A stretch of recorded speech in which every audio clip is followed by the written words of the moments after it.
In recognition of his contribution towards the development of softball in the BVI, Walwyn Brewley had the honor of having the softball field in Roadtown officially named after him. Mr. Brewley is being recognized for his contribution towards the development of softball since 1967. He has performed as a player, official scorer, statistician, announcer, treasurer, vice president, and president of the BVI Amateur Softball Association. He was the longest-serving president of amateur softball in the English-speaking Caribbean. Because of his love and involvement in the sport of softball, Walwyn Brewley has received many honors and accolades, and he now receives another tonight. He could not be more deserving of an individual whose contribution in this area is undeniable. Congratulations, GM, on this honor. My government is privileged to be able to bestow it upon you, and I am confident that the community as a whole is in harmony with what is taking place here at this moment. May we all continue to enjoy softball with you, with your presence and contribution being felt for many years to come. In addition to the Premier Representative for the 4th District and Minister for Communications and Works, Mark Vanterpool, along with Minister for Education and Culture, Myron Walwyn, attested to Walwyn Brewley's caliber.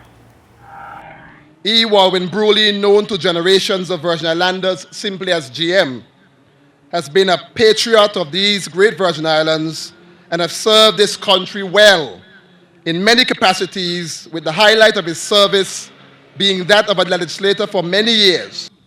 I cannot imagine softball in the Virgin Islands without the voice of GM. As a boy, I can remember his distinctive voice calling the games as I played baseball on this very field, and as the older men and women played softball. GM is the voice of softball in this country.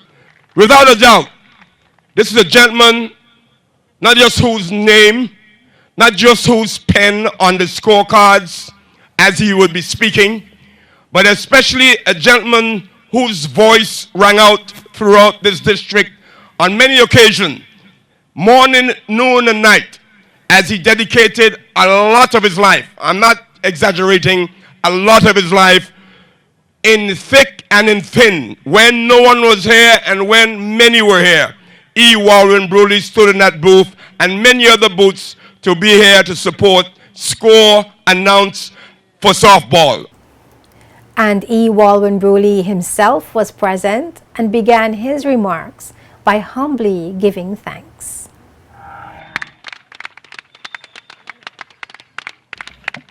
Thank you very much. I recognize the protocol already established. But I know Doc from way back when, I know Mac, I know Myron from a little fella. So, and everybody behind me. Tonight, I want to give thanks. First of all, I want to give thanks to the Creator. If it wasn't for Him, I couldn't be here and I wouldn't be here. So first off, let's give thanks. Mr. Brewley also shared the stories of his experiences that lead up to him becoming the honoree at the naming ceremony held on Friday, July 15th.